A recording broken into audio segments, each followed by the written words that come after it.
नमस्कार, आप देख रहे हैं आज तक डिजिटल और मैं हूं आपके साथ अनूप आकाश वर्मा और मेरे साथ हैं अंजलि इस्टवाल। अंजलि, बहुत बहुत स्वागत है आपका। शुक्रिया। और सवाल है, रूस यूक्रेन की जंग में अब अमेरिका जिस तरीके से खुलकर सामने आ गया है। अंजलि, दरअसल एक स्टेटमेंट है, एक कार्यक्रम में अमेरिका के राष्ट्रपति जो बाइडेन पहुंचते हैं और वहां का मीडिया उनसे रूस और यूक्रेन की जंग को लेकर एक सवाल पूछता है, जिसमें वो बड़े ही साफगोई से साफ साफ शब्दों में वो कहते हैं कि Pentagon didn't have to be asked. मतलब कि अगर परमाणु हमला होता है तो पेंटागन को ये पूछने की जरूरत नहीं पड़ेगी कि वो क्या करे क्या ना करे। हम जिस परमाणु हमले की बात कर रहे हैं उसमें क्या अमेरिका बहुत खुलकर बोलने लगा है अब? वो बात सही है, क्योंकि आपको ये भी देखना होगा कि परमाणु वॉर कहें या जो भी कहें, एक न्यूक्लियर वॉर की स्थिति एक रियलिटी, एक वास्तविकता होती हुई नजर आ रही है इन देशों को। उनको डर है इस बात का। पुतिन की मानसिक स्थिति को लेकर के, उसका मतलब मेरा ये नहीं है कि उनकी मानसिक स्थिति खराब है, लेकिन वो इस वक्त क्या सोच रहे हैं या उनके दिमाग में क्या चल रहा है, क्या वो क्या सोच रहे हैं, इसको लेकर के इन देशों को खास तौर पे कुछ मालूम नहीं है। और उनको कहीं ना कहीं ये डर लगता है कि ये जो उनकी तरफ से धमकियां आई हैं वो कहीं सच ना हो जाए। तो ऐसे में वो अपने लोगों को, दुनिया भर को, क्योंकि सब कोई सुनते हैं जब बाइडेन साहब बोलते हैं, तो सबको ये विश्वास दिलाना चाह रहे हैं कि अगर कुछ भी उनको खतरा लगता है तो उनके पास पूरी ताकत है। ये मैसेज किसके लिए है? ये मैसेज रूस के लिए है कि रूस परमाणु हमले के बारे में ना सोचे, या पुतिन के जिस तरीके के स्टेटमेंट सामने आते हैं ये एक चुनौती है कि अगर आपने कुछ ऐसा सोचा भी तो हमारा जो पेंटागन है, जो हमारा रक्षा विभाग है, उसको मुख्यालय, उसको सोचने की भी जरूरत नहीं पड़ेगी, उसको क्या करना है उसे किसी कोई आदेश की जरूरत नहीं पड़ेगी, यानी कि तुरंत एक्शन हो जाएगा। आपको ये देखना होगा कि ये मेरे ख्याल से CNN के इंटरव्यू के दौरान हुआ है। हाँ, बिल्कुल। तो इसी इंटरव्यू के दौरान उन्होंने बहुत सी दूसरी चीज़ें भी कही। उन्होंने एक चीज़ जो कही वो ये था कि वो मानते हैं कि पुतिन एक रैशनल आदमी है, और वो अक्सर इस बार उन्होंने जो कर दिया है, उनका मानना है कि उन्होंने सोचा नहीं था कि ऐसा होगा यूक्रेन में।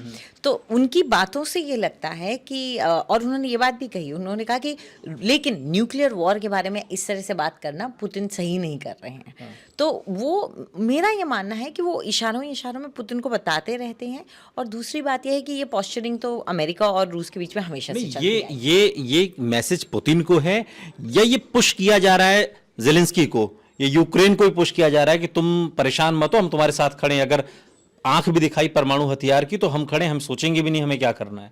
वो तो उसके लिए उनको मीडिया में कहने की जरूरत ही नहीं है। G7 की जो मीटिंग हुई, जिसमें वर्चुअली ज़ेलेंस्की साहब ने ज्वाइन किया, उनके रक्षा मंत्री वहाँ पे गए हुए थे मीटिंग में फिजिकली प्रेजेंट रहने के लिए।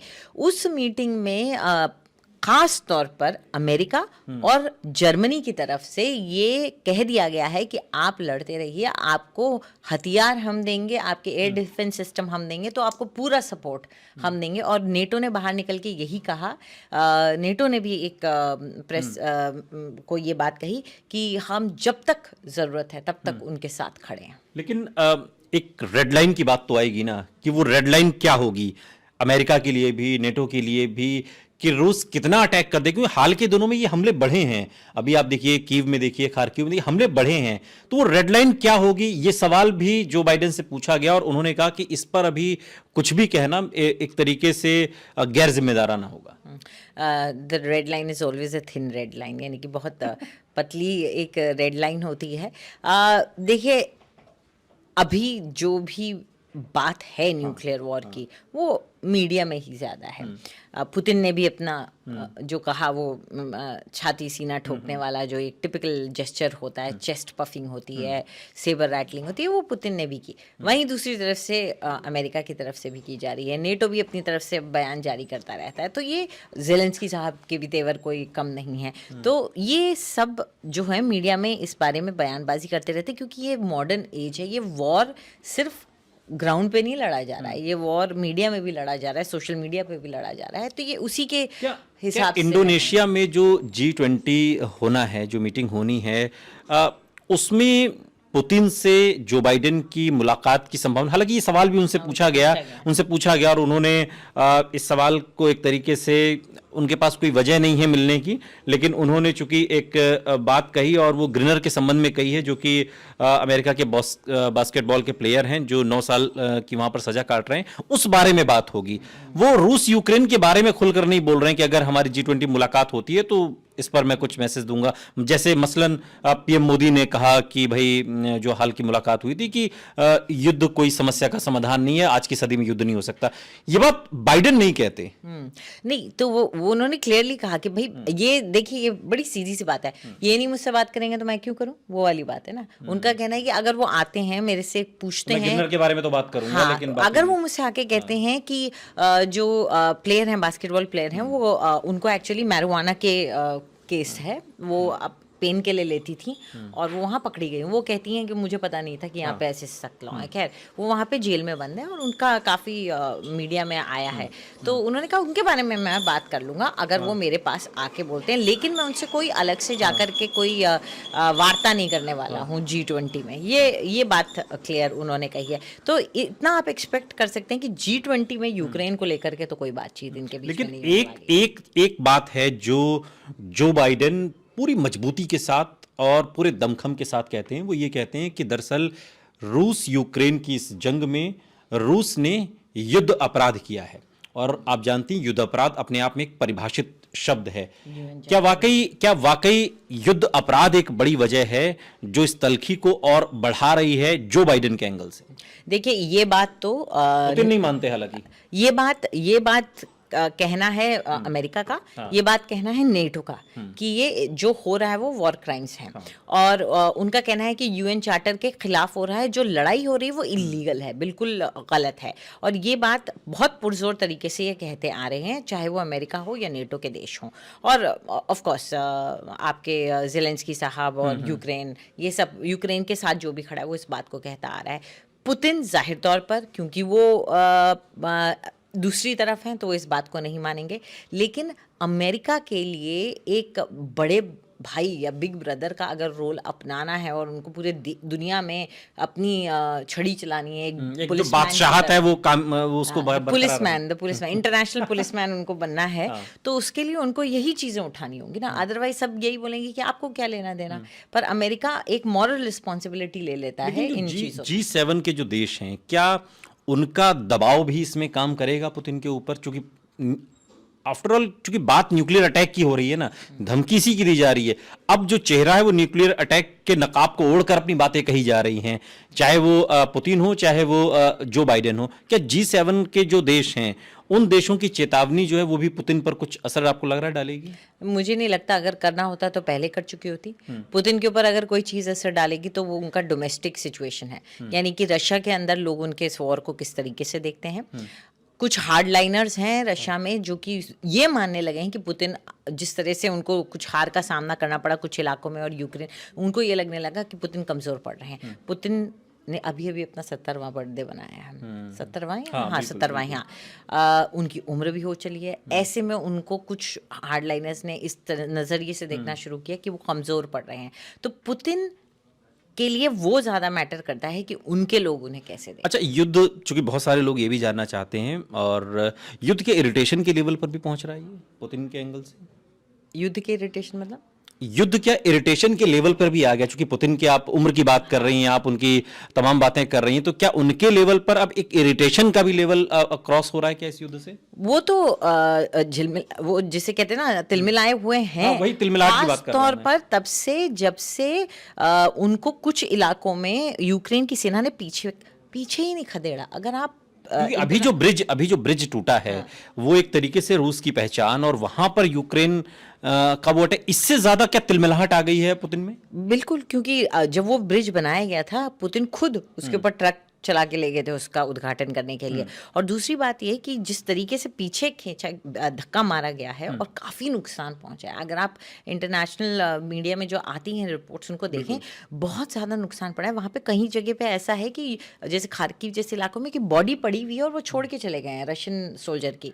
तो इस तरह की स्थिति अगर हो गई है तो कुछ ना कुछ नुकसान तो झेलना पड़ रहा है उनको। वार का तो पलटवार तो फिर होगा। हाँ, तो अब वो ऐसी स्थिति में है कि वो बिल्कुल, अब उनको, मैं पहले भी ये शब्द इस्तेमाल कर चुकी हूँ, डेस्परेट सिचुएशन में है वो। लेकिन अब इस बीच जो हाल के हमले हैं जो बढ़े हैं उसमें हम देख रहे हैं कि पुतिन ने युद्ध की रणनीति बदली है।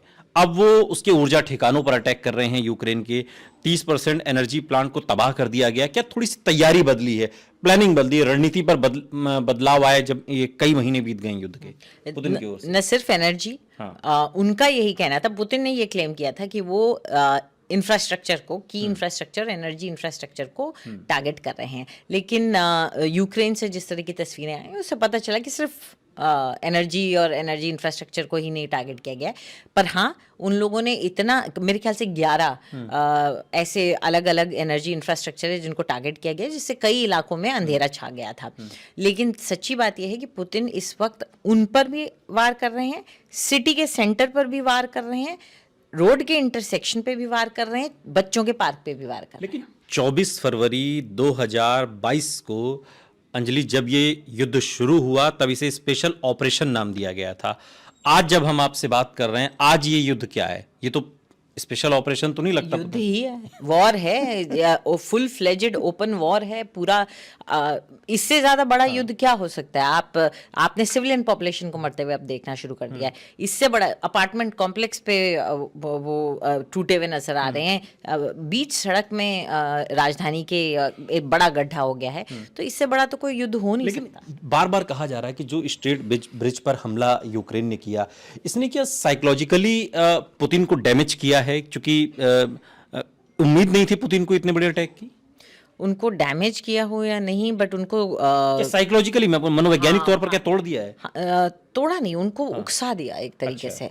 उन्होंने उसको टेररिस्ट अटैक का नाम दे दिया। और अब वो क्या कर रहे हैं कि जो भी अटैक अपनी तरफ से कर रहे हैं वो टेररिज्म के खिलाफ ही कर रहे हैं। वहीं यूक्रेन भी टेरर शब्द का इस्तेमाल कर रहा है, दोनों साइड से टेरर शब्द का इस्तेमाल किया जा रहा है।